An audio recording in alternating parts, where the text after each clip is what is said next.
it's time for the Maldives Honeymoon launch strategy, where I'm going to show you how to find the best keywords and the tactics that in this week's launch that I just did, I got to page 1 of all of my keywords in less than 5 days. How cool is that? Pretty cool, I think.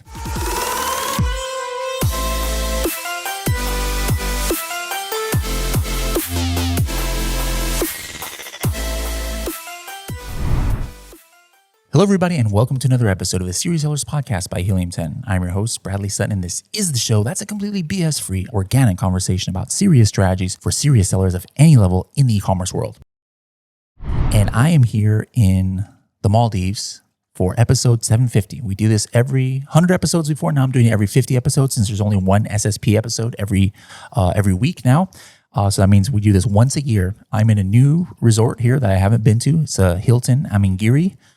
So it's my 9th time, guys, here in the Maldives doing these Maldives Honeymoon episodes. And first of all, this is part 2.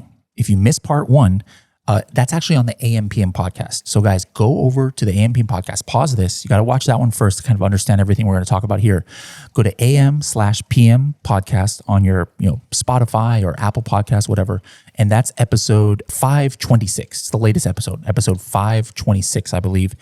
Where I'm talking about AI and I'm talking about product research, and it leads into this episode. So once you watch that, go ahead and come back here. If you're watching this on YouTube, you can also find the AM/PM podcast episodes 526 on YouTube as well. Now let's go ahead and talk about the kind of things that will make a good launch. And now this actual first part is something I used to do a separate episode. I used to call it the Bali Blast because the first time I did it was in Bali, just like right now I'm in the Maldives. So I'm just going to do this together, Maldives Honeymoon with Bali Blast episode. So how do you get a listing ready for launch? All right. It's not just about keywords, guys, but so even before the keywords, first thing, hey, identify the main topics from the reviews. Use review insights in Helium 10. Go to any product. Go to your competitor products. Go to yours if you have launched similar products. Look what people are complaining about, what people love, what drives the rating.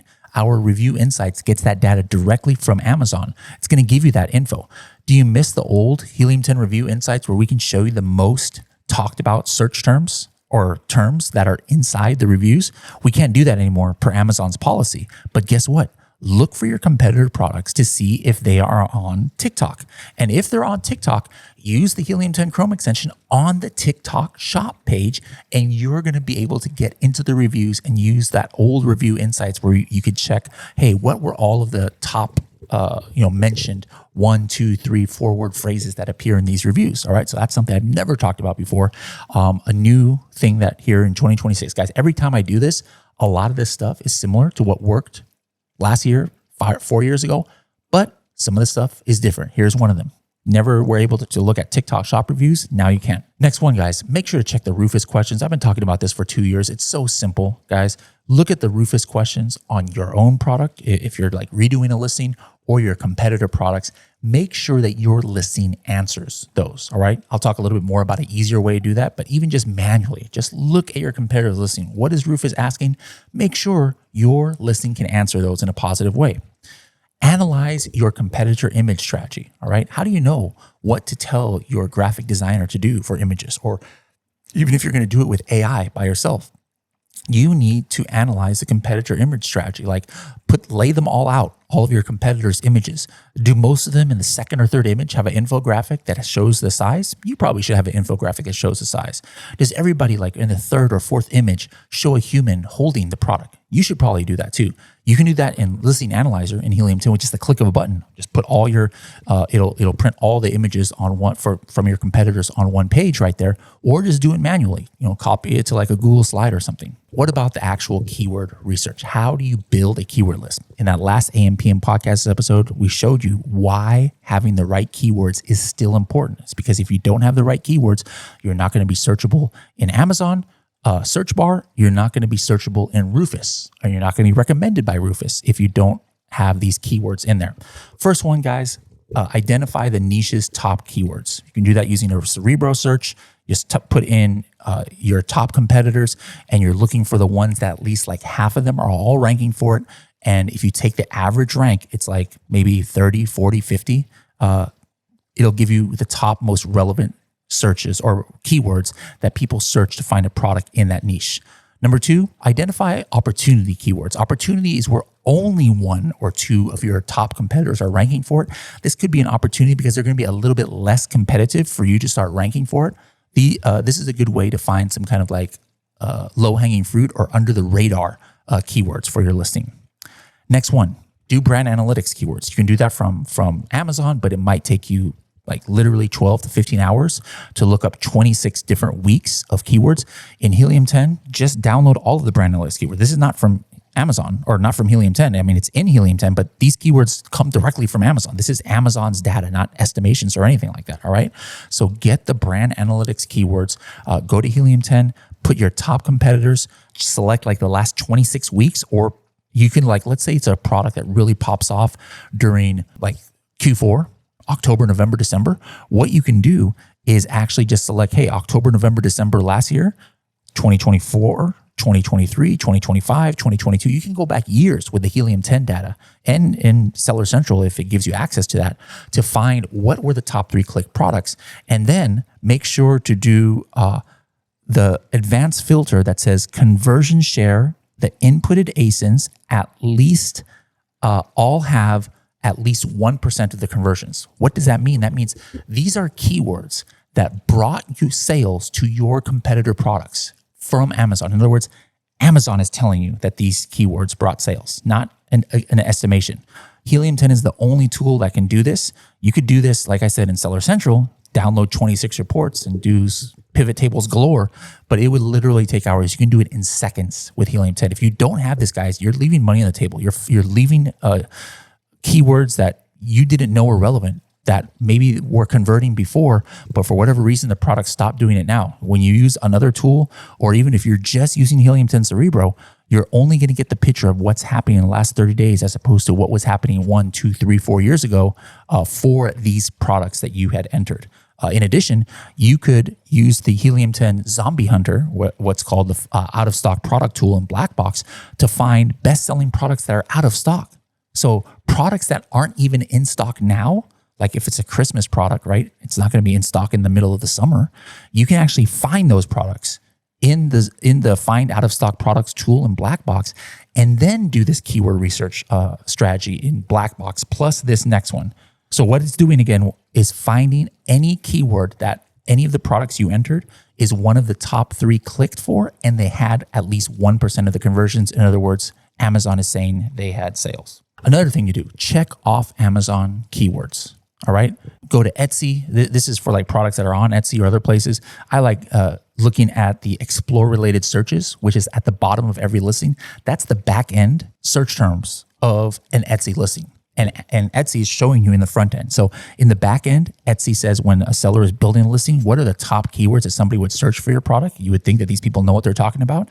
It's actually exposing that. So you can just pull some of those keywords. If something like maybe there's not much Amazon data, but it's been on Etsy for a while, this might be a way to find some keywords.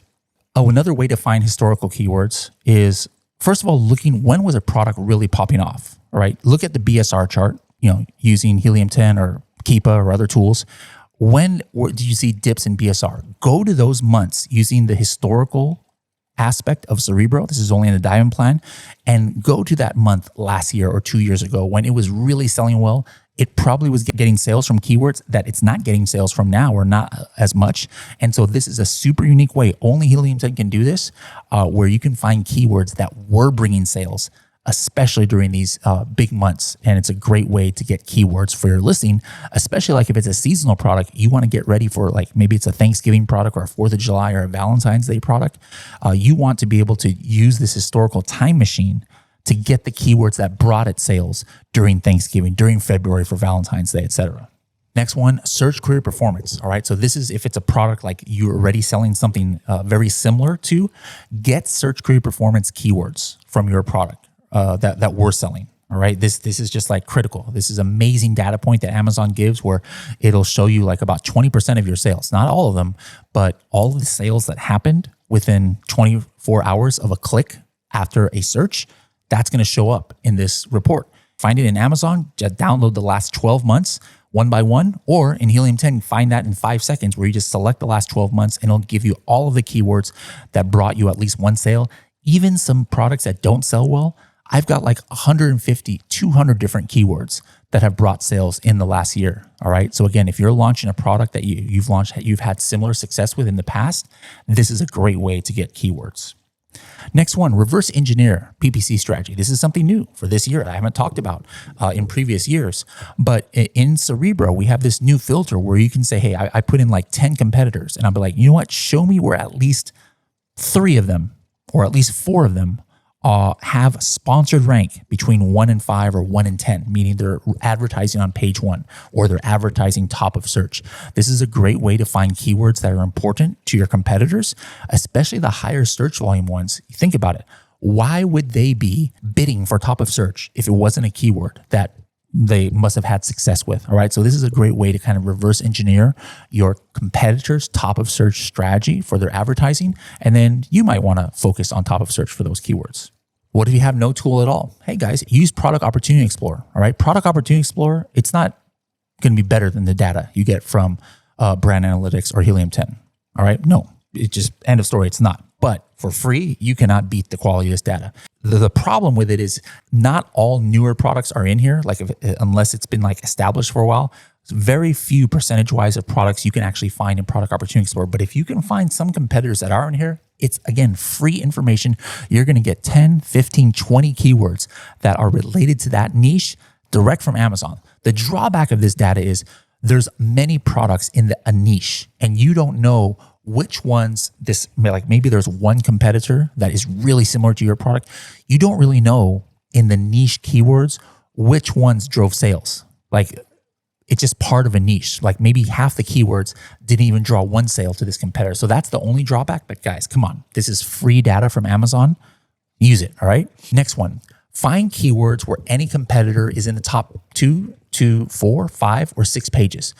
Most tools out there, guys, other tools, non-Helium 10, they are only showing you what is in the top 2 pages, the top 100 search results. Helium 10 is showing where people are in the top 300. And this is important because products pop on and off all the time. They'll be on the top of page 1, but then they might fall off and be on page 6. And if like one of your checkers or whatever tool that you guys are using happen to check it at a time when it was on page 6, any tool other than Helium 10 is not going to show it as a keyword because it's like they can only see 2 pages. So this is critical. I like expanding my search. This is not the best keywords. You know, if they're on page 2 to 4, does that mean it's a good keyword? No, but that product that's on page 3 or 4 could be on page 1 next week, and you wouldn't have known about it because at the time you check, it might not be showing it if you weren't using Helium 10. So I like getting those keywords where the competitor is in the top 2 to 4 pages and even beyond. So how you can find this, guys, is in Cerebro. You put in the ASIN and just do a search where, hey, minimum 1 competitor is in X to Y, range, all right, like 50 to 200 or something like that, all right? You want more keywords that your competitors are indexed and searchable for. Next one is extract top Amazon recommended keywords. Amazon recommended keywords is a special data point that only Helium 10 is showing, where it shows what keywords Amazon thinks is most relevant from an advertising point of view for a certain product, any product on Amazon, all right? This is just a great way to make sure that, hey, all of the right keywords you've got. And then if you look at the top 5 Amazon recommended keywords for a product, and you put those keywords in phrase form in your listing, sometimes this is going to give you a bump with your launch, because what happens is that Amazon relates your product like, ooh, these are our top 5 keywords per our algorithm for this other product. This product, this new kid on the block, has these same keywords in phrase form in their listing. You know what? We're going to maybe give it the benefit of the doubt during the honeymoon period and make sure it's showing up higher in the search results, or giving some top of search placement for the sponsored ads because this product is probably similar to this other one. Great under the radar trick right there to get a little tiny bit more bang for your buck. Next one, get long tail keywords of the top 10 phrase roots. All right, top 10 phrase roots. This is like, let's say I'm selling a coffin letter board, but all of the keywords are coffin letter board, coffin letter, tablet, whatever is like coffin letter, let's say is the root word that there's many long tail versions of, right? And you already know that. So you're not going to know all of them. So what you do is go into Cerebro and just enter a keyword instead of a product like coffin letter, and then select Smart Complete as the filter type. And that is going to show you all of the long tail versions of coffin letter, where coffin and letter are in the word, but it could be at the beginning, middle, spread apart, at the end, whatever. All right. This is a great way to like round out maybe other keywords that didn't come up in any of these other searches that people don't even know about. And that's why you would know about it if there is search volume for the keyword. Next one, get the top 3 to 5 keywords from the top frequently bought together products. All right, this is a great thing. So first of all, how do you get the top frequently bought together products? You can just look on Amazon over time and see what's the top, the ones that are frequently bought together with your competitor's product. Use the Helium 10 black box product targeting tab, enter in your ASINs, and it's going to show you the complete history of frequently bought together, and just pick, 3 of the top ones. This is beneficial because it goes back to that relating products. A lot of times in the frequently bought together, it's not going to be products that are just the same one, like competitors of each other.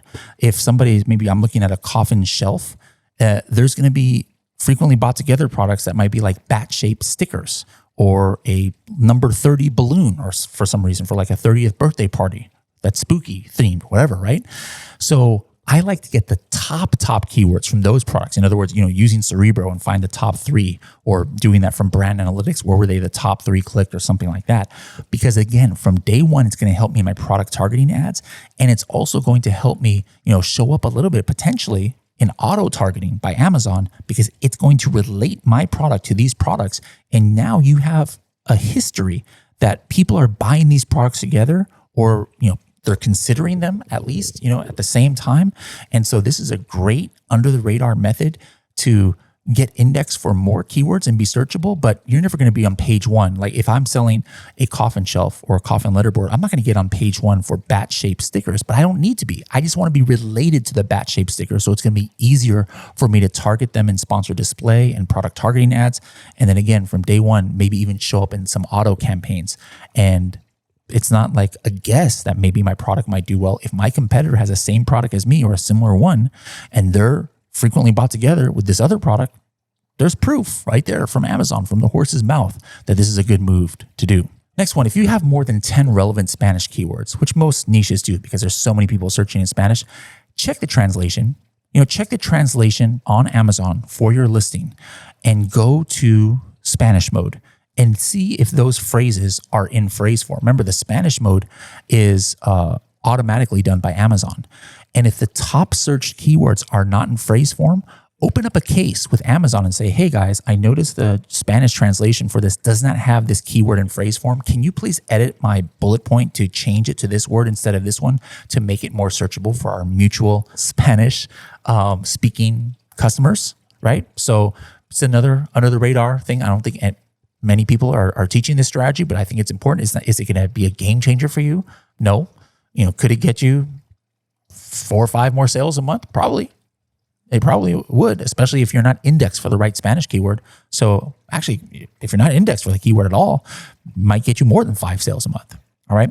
Now, one interesting thing is a lot of these things I mentioned, not everything, you can actually do it all at once in Listing Builder. All right. In Listing Builder, I can do the ABA brand analytics top keywords, the search career performance keywords, the historical top keywords, the regular top keywords, the opportunity keywords, the top performing organic keywords, the top performing sponsored. I can do all of that, which was like steps 1 through 6 of what I was talking about today, at once in the listing builder. All right. It's going to build that whole list of keywords for you with just one click instead of having to do all those things one by one. But if you don't have the diamond plan, you got to do it one by one. And then at the end, I can actually write the listing with AI. And here's where I can actually optimize for Rufus without having to go one by one to all my competitors and ask Rufus what's the questions that people are asking. Helium 10 will automatically write your listing in a way that's optimized for whatever Rufus questions are showing up on your competitors' listings, and it's going to use as many as possible of the keywords that you had discovered. So everything I just mentioned for the keyword, this Bali Blast research strategy, you can actually do it all at once, but not those Etsy things and some of those frequently bought together. So those are still extra, but you can do a lot of it at once. Now, one thing that's important, guys, this is something that I'm like one of the few people to teach this, if not the only person. So make a test listing to check your relevancy. What happens sometimes, guys, is when you launch a product, Amazon can get confused about it and you're like struggling to even get PPC impressions. All right. This just happened to me this week. I launched 2 products this week just for this episode to test these strategies. And let me show you what happened. It was this like toilet rug, coffin and a bat-shaped toilet rug, which didn't exist on Amazon. So especially when you come up with new products that Amazon has never seen before, it can get confused. I ran the product through Cerebro and I sorted it by Amazon recommended rank. In other words, that is what Amazon thinks your product is. I've done this so many times where Amazon's got confused. And look at the top keywords that Amazon thought the product was. It was generic keywords, nothing about coffin, nothing about gothic, too much in the top 5 keywords. So it knew that I was a toilet rug, but it was like, there's never ever been a coffin toilet rug. So we're not even sure that that's an important keyword for this, right? And so what happened, my very first day of launch of this test I did, I was getting almost no impressions at all for these gothic related and coffin related keywords, like almost nothing, like 3 impressions for the whole day, 11 impressions, 52 impressions out of my top 10 keywords. That's all I got. And I'm like, this sucks. You don't want to do this with a live listing. So what I did was I went to Index Checker in Helium 10. I put in the ASIN and then I put in the keyword coffin toilet rug. I didn't want to rank for this keyword. I actually ended up ranking for it too. But my point was I wanted to send a relevancy signal to Amazon to show Amazon, hey, this product is relevant to the keyword. I was already indexed for it. You can see right here on this page, I'm indexed for the keyword, but I wasn't relevant to Amazon. It didn't put me in the Amazon recommended rank. So I copied the field ASIN URL that Helium 10 checked and I gave it to 3 people. And I said, hey, go buy this product, right? At full price, right? But what happens is that it's kind of like spoofing a search. Now, if I was trying to rank for this keyword, that's against Amazon terms of service, but that is not my goal here. I'm just trying to send a relevancy signal to Amazon. That's why I only got 2 or 3 purchases, and this kills 2 birds with 1 stone as well, because now I will be able to get that strike through price at my list price, at least now. And who knows what's going to happen in the middle of May when this changes. Interestingly enough, before I did this, I went into Rufus and I typed in, hey, I see coffin bath mats, but is there any coffin toilet rugs? Despite coffin toilet rug being in my title and me being the only coffin toilet rug, look at Rufus. Rufus did not show me for this. And obviously I wasn't showing up in search results either, all right, in the top page for this, all right, because Amazon did not think it was relevant. So this is what you want to do. This is why you do a test listing. So you get all this stuff out of the way. So when you have your real listing, you know what changes you have to do, or if you have to get people to like send the relevancy signals to Amazon. You don't want to be doing this in a live launch like I was doing. All right. Now, here's the cool thing. I did that. And oh my God, like 1 hour later after these purchases, I went back into Rufus, guys. This is so shocking. And I asked the same exact question. Hey, I see coffin bath mats, but I do not see coffin toilet rugs. Now, all of a sudden it says, hey, yeah, there's coffin toilet rugs here on Amazon. And it showed my product, the first one. This relevancy signal works, guys. Rufus picked it up right away. And also Amazon search did. And guys, I do these tests for launch on multiple accounts with similar products just to be able to like prove that some of these strategies work and it wasn't just a fluke. So at the same time I was launching this coffin bat mat one, I did a bat bath mat, same exact thing, guys. I typed in before I did this relevancies thing. I was like, hey, I see bat bath mats. Are there any bat toilet rugs? Rufus did not know, said, no, it showed me a bunch of just regular bat bath mats. Did those purchases 2 hours later on Rufus, guys. It's recommending my product #1 on Rufus. So when you send these relevancy signals, guys, it's not just for Amazon advertising. It also will help for how you're showing up in the Amazon search algorithm, but also for Rufus, for those who celebrate. Do you remember how day 1 of my product launch on that coffin toilet rug, I could not get any like impressions for gothic keywords and coffin keywords? Well, here, after I did that relevancy thing, 2 or 3 days later, how is a 1 day, the same exact keywords, right? Remember, I only had 50 impressions total. Look at this, 1,059 impressions in 1 day for those same exact keywords, because Amazon got unconfused about what my product was relevant for. 2 days later, when I entered that keyword back into Cerebro again, and then I sorted by Amazon recommended rank, now you can see in those top 10 keywords, multiple ones that have Gothic or Goth in it. So again, sending these relevancy signals, guys, works. You don't want to do that on a live listing. That is why I do a test listing. You got to like make a real UPC and have the real images and have at least one inventory. So maybe make it an FBM listing. But I figure out all these things that are happening in my test listing. And then now when I launch the real thing, I'm more prepared because I know exactly what I need to do to get relevant to Amazon. Now, when you guys make the real listing, try to set up the launch date in the future. All right. Now, this changes every now and then. And a lot of people say they've had issues with this, because Amazon's not consistent on this. So I would open up a case with Amazon and just get them on record about saying, hey, which launch date do I need to set up in order to get the Vine pre-launch reviews, all right? And so that my listing will be able to go to Vine members, all right? Because that's the next strategy here is set up the Vine pre-launch where you have the inventory in, but your listing is not live. It allows you to get up to 30 reviews or get 30 of your products out so that by the time you launch your product, you could have 20, even 30 reviews, all right? But again, this kind of sucks. Like this is a cool new feature, but it kind of sucks as far as consistency, where I've heard a lot of people say, oh man, Amazon wouldn't make my listing live, or hey, I set the launch date in the future, but it still became live. What do? I like to set up a campaign, my performance campaign or my exact targeting match for 5 to 10 launch keywords. These are the keywords that I have a right to win on from day one. You know what I don't have a right to win on day one is if I come in with 0 or 30 reviews, and a keyword is a very important keyword for me, but everybody on that page has 1,000 reviews or 500 reviews. I'm not going to try and launch and try and get to page 1 for that keyword yet. I want to wait a little bit on that. So I want to go after the keywords that I have a right to win, where the competition is a little bit less, maybe some longer tail keywords. And I like keywords that are roots of others. Like for example, maybe there's a keyword wooden egg tray for kitchen, but that keyword phrase, wooden egg tray for kitchen, it also has in there wooden egg tray, it has egg tray, and egg tray for kitchen. So if I can hit all of those in a certain launch campaign in the beginning, they all will feed into each other to help each other rank a little bit more when you target keywords that have roots of the same thing. And then at the same time, or with that keyword performance campaign, go ahead and set up your broad campaign, set up your auto campaign, set up your ASIN targeting campaigns, especially targeting those frequently bought together products and some of your competitors you think you have a right to win, and then have them feed each other, all right? So maybe the auto and broad is going to find new keywords that go into that performance campaign. Now, here's the thing. My performance campaign is getting most of my budget on launch, and I'm losing money. Like I'm getting like 100% ACoS or even more if I'm doing like a low, coupon price or sale price for my product.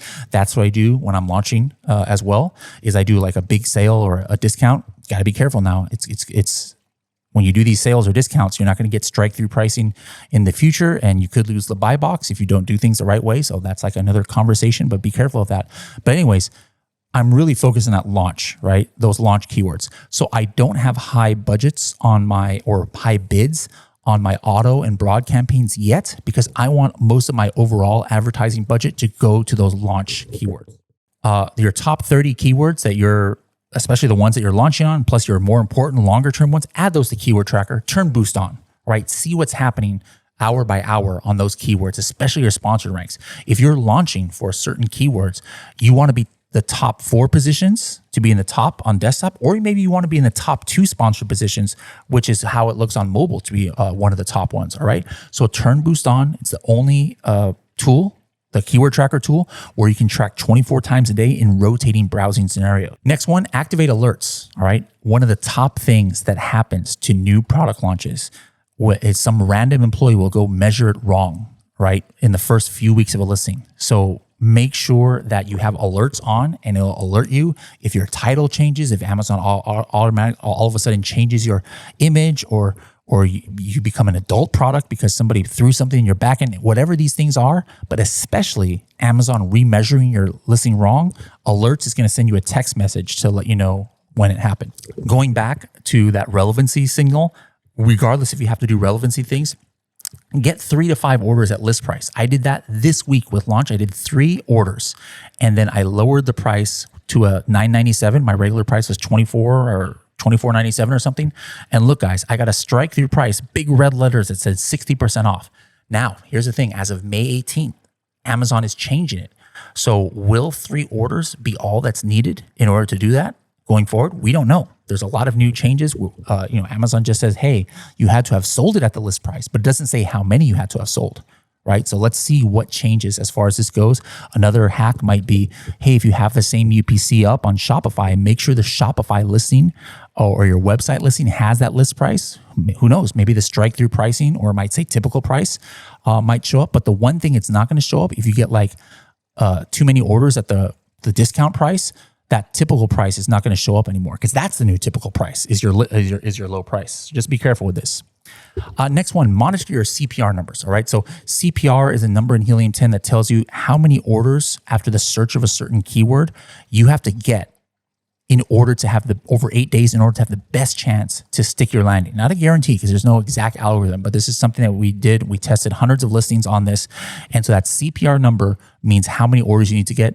If you're launching with PPC, your PPC is going to tell you, right, day by day, how many orders you got. Remember, if you have a big discount price, like a $9.97 price, like I did with my product, I'm losing money on every single order, guys, on purpose. Because the reason why I do a big discount price is because if I have 0 reviews or 10 reviews or 15 reviews, what incentive do people have, unless I'm a brand name, to buy my product when they can see better ones out there, or ones that have more social proof? Right? They're going to go with the ones that have more social proof, unless they're all like only 10, 20 reviews. So I need to like give people the nudge where they're like, I've never heard of this product. It only has 5 reviews, but you know what? This price is just so crazy. I got to go get this, right? So that's what you want to do. You want people to search for keywords, see it in sponsored advertising, and be so convinced about the price that they buy it. Because remember, you're trying to get your organic rank up. And so that is the way to do it, all right? Have that discount price, but then you're losing money. So like, let's say coffin shelf was my main keyword and my CPR number is 24. So I know I probably need to get 3 orders a day. But I notice all of a sudden I got 7 orders in one day. I'm going to pause that target for the rest of the day until the next day, because I don't need it anymore. I don't want to waste any more money on that exact keyword. I want to spend my budget on those other keywords that need sale. Another cool thing that you can do at launch, hey, connect your inventory to TikTok Shop, using Helium 10 or whatever tool that you have, and launch simultaneously there. Use Listing Converter. It's going to put your listing live with all the images and optimized for TikTok on your TikTok channel. And then use our influencer finder with hashtags of, top keywords. And then, try and offer like 100 samples out there or 50 samples in order for influencers to make videos about your product. Use the product finder inside of Helium 10's TikTok tools to find your competitor's product. And then you could actually see what influencers or creators made videos that brought sales to your competitors, and you can reach out directly to them. It's like stealing your competitors' creators in order to make videos for your product. But getting outside traffic, that is definitely going to help you on your Amazon launch as well. And guys, here's just a couple of the things I just did literally this week, guys. I recorded this a little bit early. This episode is coming out like at the end of May. I recorded this on today is April 26th. Guys, when I recorded this, and you look at this screenshot, those of you online, like this is data up to yesterday. You could see launch this product on April 17th. 2 of these keywords, Gothic bathroom rug, Gothic bath mat, went from unranked the first day to showing up in the hundreds on the second and third days. And by the 4th, 5th days, I was already in the top 5 positions, guys. This is what we call the Maldives Honeymoon effect. These were, low search volume keywords. I use a lot of my own money in order to do these tests. So I'm not trying to go after collagen peptides, but this just shows that this stuff still works, guys. One other thing, every year I talk about different things that don't have to do with business. All right. And when I'm on stage. And so my theme for this year, if you guys have seen me talk on stage, is about kind of like the empty nest syndrome. All right, my kids are getting to be the age where they're like getting out of the house. My daughter moved to China last year, and it was kind of hard for me, like to not have her there. It was like weird when my whole life revolved around her. My son engaged to be married this year. See him here with his nearly 6 foot tall fiance, who I hope will give him my son is 6'3". I hope they will give me some 6'7" basketball player grandkids one day. But anybody who has, kids who are of the marrying age is like, hey, it's really weird because they don't like want to spend time at all with you anymore. They're like all about somebody else. And like I said, my daughter even moved away, and it's like this empty nest syndrome is real. And it makes you question kind of like the way you spent your time before. I consider myself a pretty good dad. I always tried to make sure, took trips with my kids and gave them love. But no matter how good of a parent you are, when this time comes, and it might be hard for some of you to think about this now if you hasn't been to it, but you end up second guessing the decisions you made as an entrepreneur and as a person who works to build a brand, and you're working extra usually, right? You're like, man, should I have not done that trip? Maybe I shouldn't have gone to every single Prosper show. Or, hey, maybe I shouldn't have been working until 10 p.m. at night for this new product launch all these times, right? So there's no perfect answer. I don't know the perfect answer, but just know that there's a time coming when you're going to get a shock to your system that if your life revolves around your kids, things are going to change and you're not going to know what to do. So my advice to any of you guys who has, 5-year-old kids, 10-year-old, maybe even 15, ask yourself, are you spending as much time with them as you should? Or maybe giving a little bit too much emphasis on your Amazon business? Like, obviously don't neglect your brands and stuff, but could you do with more balance? When I look back, I'm like, maybe I could have had more balance, because now I'm never going to get this time back with them. And it's a rough thing to think about. And so guys, you don't want to have these regrets that I'm having. This empty nest syndrome is real. So my advice to you guys is hey, spend as much time with your kids as you can, because you don't know when things are going to change. Again, every year I have a main theme that I talk about when I talk on stage. This is it. If you guys are ever going to hear me talk, 2026, you'll hear me talk about this. Last year, I forgot what I was talking about. Last year was, I think it was talking about maybe treating yourself or something like that, time management. 2 years ago, I was talking about how I had a heart attack and died. And so it was all about health. And so this is my thing for this year, guys. Spend time with your kids, because you're going to regret it when they're getting ready to be out of the house. So anyways, guys, this has been Maldives Honeymoon Launch episode number 9. We're at episode 750 of the podcast. The next time you'll be seeing this will be next year, in about a year. It'll be episode 800. Let's see what's new. We had lots of new things that are part of the Maldives Honeymoon Launch strategy, a lot of similar things as before. What's new next year? Only time will tell. So from the Hilton Maldives, I'm Ingiri. Wish you the best of success with your next launch. See you in the next episode.